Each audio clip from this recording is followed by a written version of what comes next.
Bom, pessoal, então agora nós vamos fazer alguns exemplos, tá? Na realidade, eu vou separar um exemplo por vídeo. Nesses últimos dias, peço desculpa porque eu tive uma série de problemas com o vídeo, principalmente na parte de foco. Agora, aparentemente, o foco está funcionando melhor, no entanto, eu ainda continuo com um problema sério no áudio, tá? Então, estou tentando ajustar esse probleminha de áudio, mas tá difícil. Por enquanto, não está funcionando da forma como gostaria. Mas vamos lá. Esse é o exemplo 7.1 do livro do Impropera, Fundamentals of Heat and Mass Transfer. Tá? No caso, esse daqui é da sexta edição. Eu acredito que na oitava é o mesmo exemplo, ele não tem mudado. Então, ar a uma pressão de 6 kN por metro quadrado e temperatura de 300 graus Celsius, escoa com uma velocidade de 10 metros por segundo sobre uma placa plana de meio metro de comprimento. Ele pede para estimar qual que é a taxa de resfriamento por unidade de largura da placa necessária para manter a temperatura da superfície da placa em 27 graus. Tá? Então, esquematizando esse problema, só tentando alinhar a folha aqui,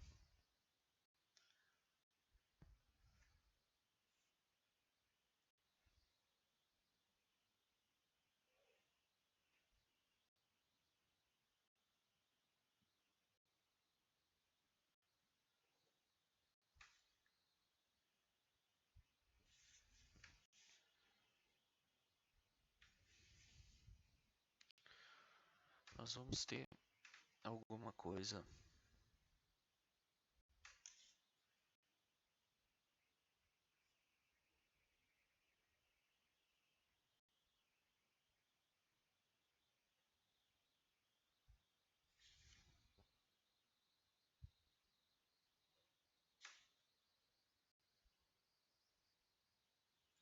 mais ou menos dessa forma.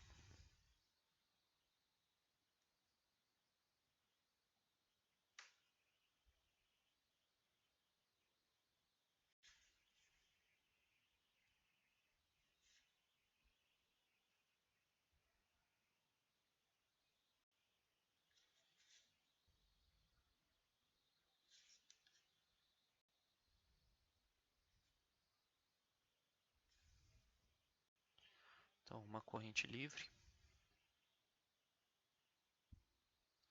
com velocidade 1 infinito igual a 10 metros por segundo.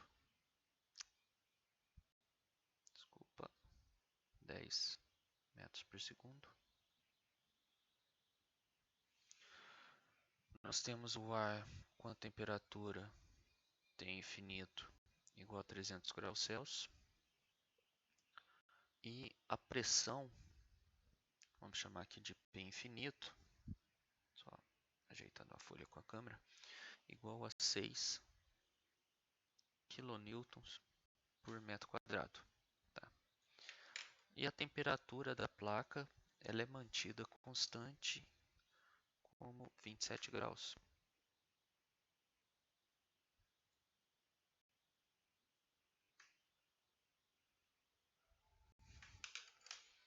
E essa placa ela tem meio metro de comprimento.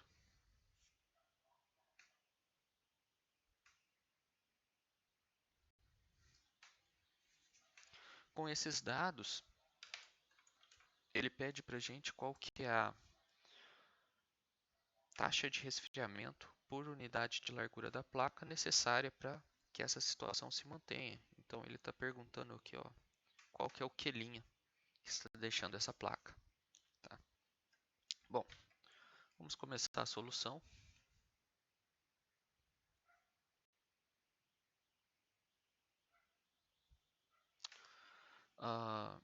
O primeiro passo que nós vamos fazer aqui vai ser calcular a temperatura do filme para poder buscar as propriedades. Tá? Então, a temperatura do filme nada mais é do que a temperatura média entre a temperatura da corrente livre e a temperatura da placa.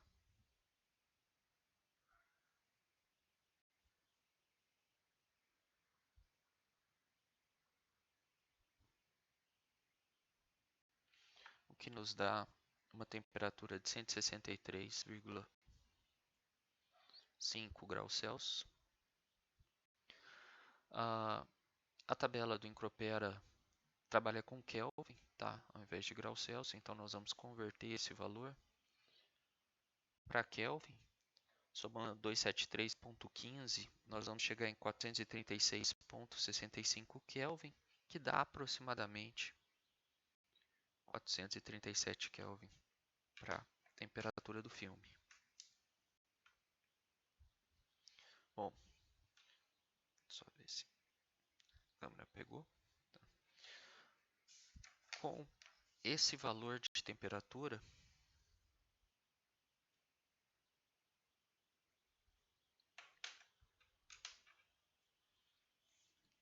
nós podemos consultar a tabela A4 do Encropera.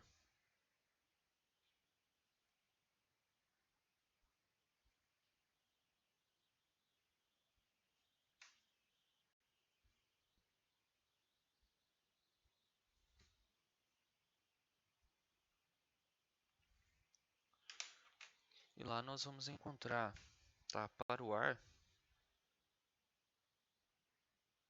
temperatura em Kelvin 400.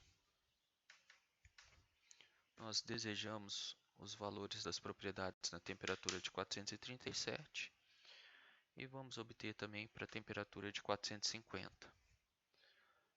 Nós vamos buscar a viscosidade cinemática, lembrando que lá ela é escrita em termos de vezes 10 a sexta, tá? Metro quadrado por segundo. Para 400 Kelvin, vale 26,41. Para 450, vale 32,39. A condutibilidade térmica, lá ela aparece multiplicada por 10 a terceira, watts por metro Kelvin. Então, para 400 Kelvin, 33,8 e para 450, 37,3. E nós também vamos precisar para esse problema do número de Prandtl. O número de Prandtl a 400 Kelvin, 0,69. E o número de Prandtl a 450, 0,686. Então, de posse desses valores, fazendo a interpolação para 437 Kelvin, nós obtemos 30,84 para a viscosidade cinemática, 36,4 para a condutibilidade térmica do ar e 0,687 para o número de Prandtl.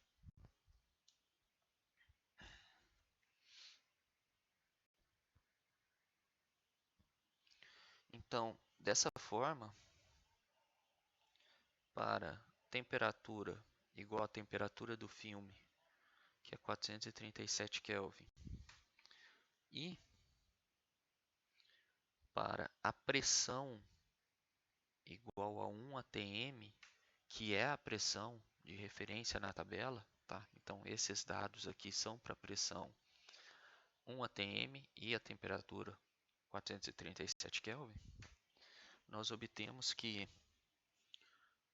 a viscosidade cinemática é igual a 30,84 vezes 10 a menos 6, que aqui ela está multiplicada por 10 a sexta, metros quadrados por segundo. A condutibilidade térmica do ar vai ser igual a 36,4 vezes 10 a menos 3 watts por metro Kelvin. E o número do Prandtl do ar vai ser igual a 0,687. Bom, as propriedades como condutibilidade térmica, número de Prandtl, ou até mesmo se fosse viscosidade molecular, não sofrem uma influência forte da pressão, tá? Então seria plenamente razoável assumir esses mesmos valores para a pressão de 1 atm, mesmo para o nosso problema sendo a pressão de 6 kN por metro quadrado. No entanto, a massa específica, lembrando que se trata de um gás, ela vai sofrer forte influência da pressão, tá? Então, a viscosidade cinemática, que é definida como sendo μ sobre ρ, ela vai sofrer uma forte influência da pressão, assim como a difusividade térmica, se fosse o caso aqui, desculpa, de nós necessitarmos desse dado, tá? Então, é necessário corrigir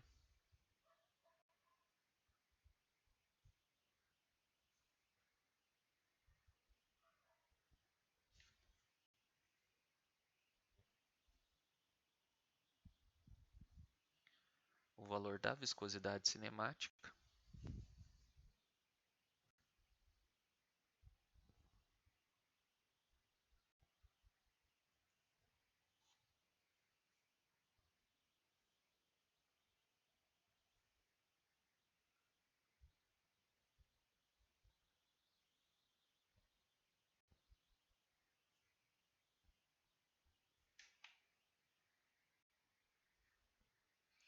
em função da dependência dela em relação à massa específica, tá? Como fazer essa correção?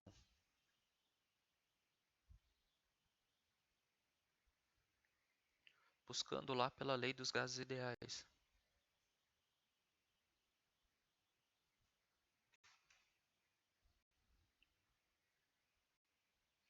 Então nós temos que ρ nada mais é do que P sobre RT. Mas aqui nós vamos tratar RT como constantes, tá? Então, eu posso falar que ρ1 dividido por ρ2 vai ser igual a P1 sobre RT dividido por P2 sobre RT. Como R e T são constantes, nós podemos simplificar isso.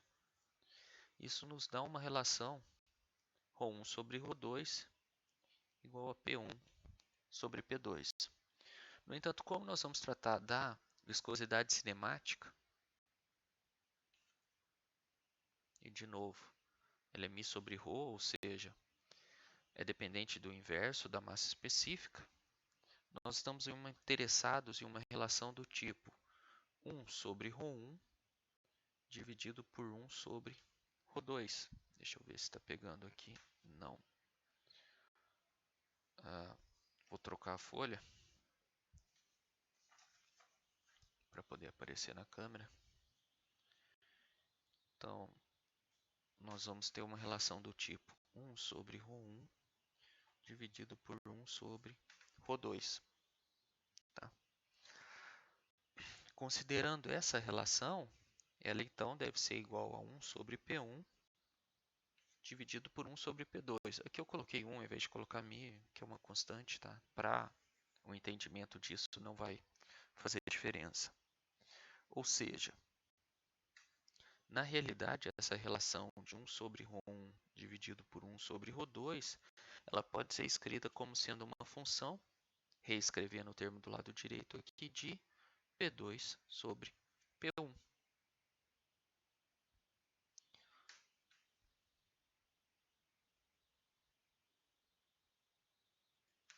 Então, assim, eu posso colocar isso daqui como sendo Ni1 dividido por Ni2 vai ser uma função do P2 sobre P1. Tá? E a nossa forma de correção vai ser Ni1 é igual a Ni2 vezes P2 sobre P1. Onde o índice 1 aqui está indicando o valor corrigido da viscosidade cinemática e o índice 2 está indicando os valores retirados da tabela, tá? No nosso caso. Então, nós vamos trabalhar com essa relação para fazer a correção do valor da viscosidade cinemática.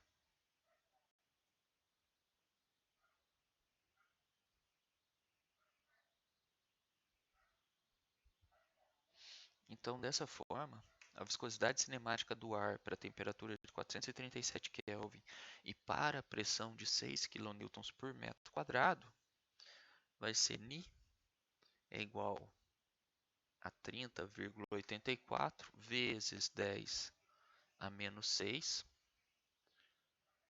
metro quadrado por segundo, ou seja, a viscosidade cinemática do ar para 437 Kelvin e pressão de 1 atm, que multiplica a pressão de 1 atm, já convertendo para Newton por metro quadrado, equivale a 1,0133 vezes 10 à quinta,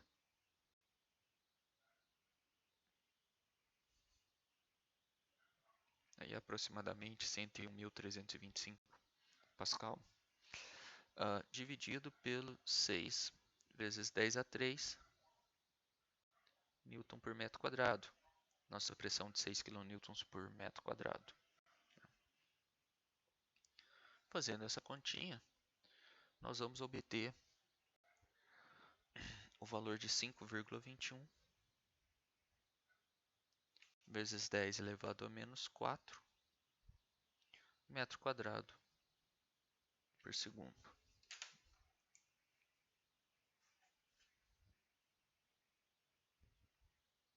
Bom, conhecendo a viscosidade cinemática corrigida, nós então conhecemos todas as propriedades. Tá?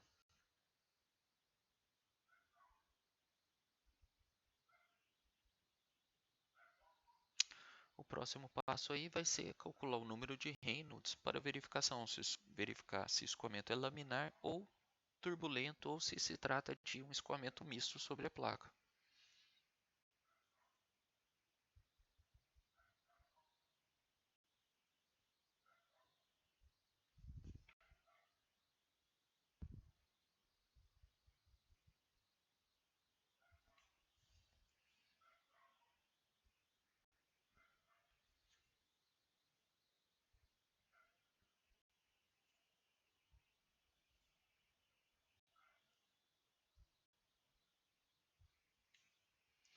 Então, conhecendo as propriedades, nós podemos calcular o número de Reynolds. Vamos calcular o número de Reynolds no final da placa para fazer verificação. Se ele for laminar lá, quer dizer que ele é laminar sobre a placa toda. Reynolds L vai ser 1 infinito vezes L, dividido por Ni. Isso é igual a 10 metros por segundo, que multiplica 0,5 metros, dividido por 5,21 vezes 10 a menos 4 metros quadrados por segundo.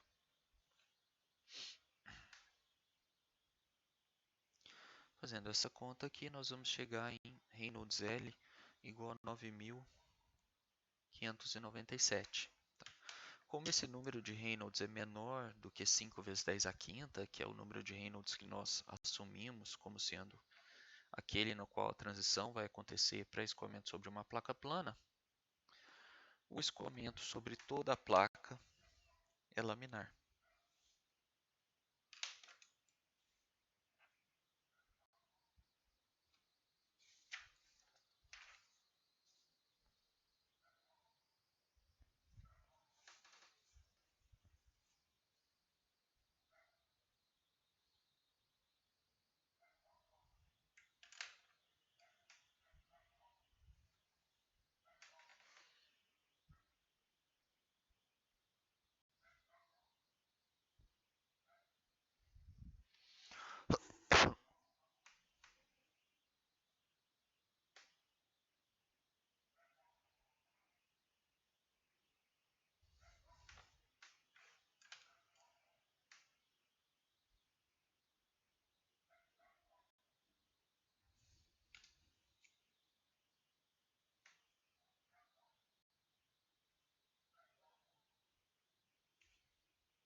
Bom, se o escoamento é laminar, nós podemos utilizar a equação que nós chamamos de 53 na aula passada ou no vídeo passado, né?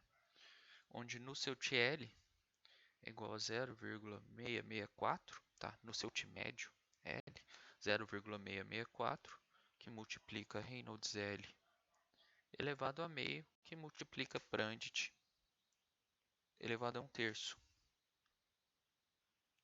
Então, Então, o Nusselt médio no final da placa, ou para toda a placa, né, vai ser igual a 0,664, que multiplica 9.597 elevado a meio, vezes 0,687 elevado a 1/3.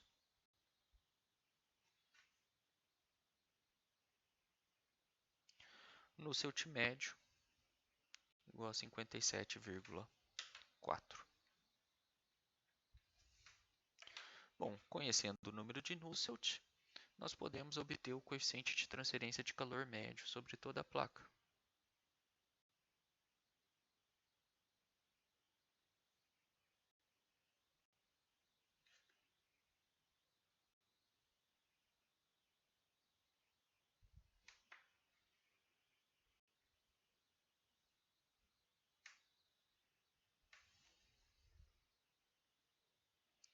Então, o coeficiente de transferência de calor médio vai ser simplesmente igual no seu TL médio, que multiplica a condutibilidade térmica do fluido, dividido pelo comprimento da placa. 57,4, que multiplica 0,0364 watts por metro Kelvin, dividido por 0,5 metros. Isso nos dá um coeficiente de transferência de calor por convecção médio igual a 4,18 watts por metro quadrado Kelvin.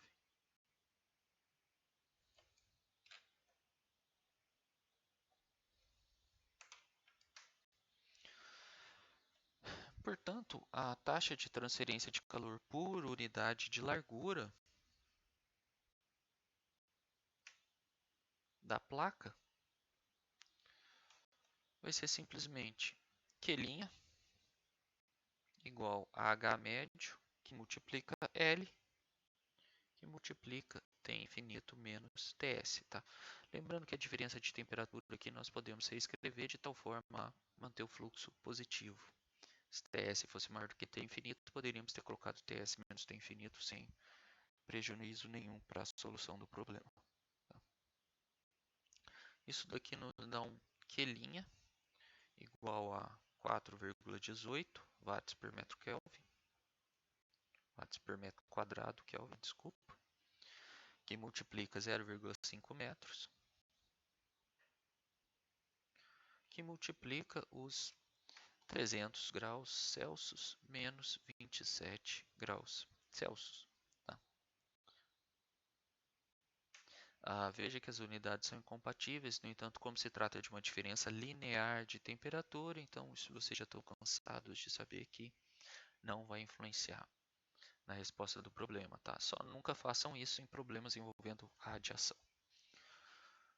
E aí nós chegamos que Q' é igual a 570 watts por metro.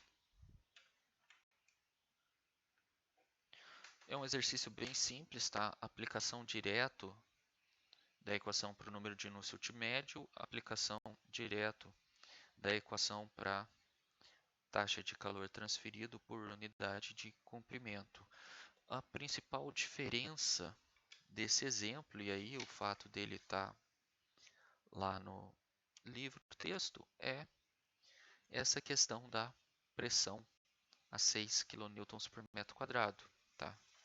Então, um dos principais objetivos aqui, além da aplicação direta das equações, é mostrar um procedimento para fazer a correção de um valor quando se está em uma pressão diferente. Bom, na sequência vamos fazer outro vídeo com outro exemplo, tá? E vamos interromper esse vídeo aqui. Muito obrigado, pessoal.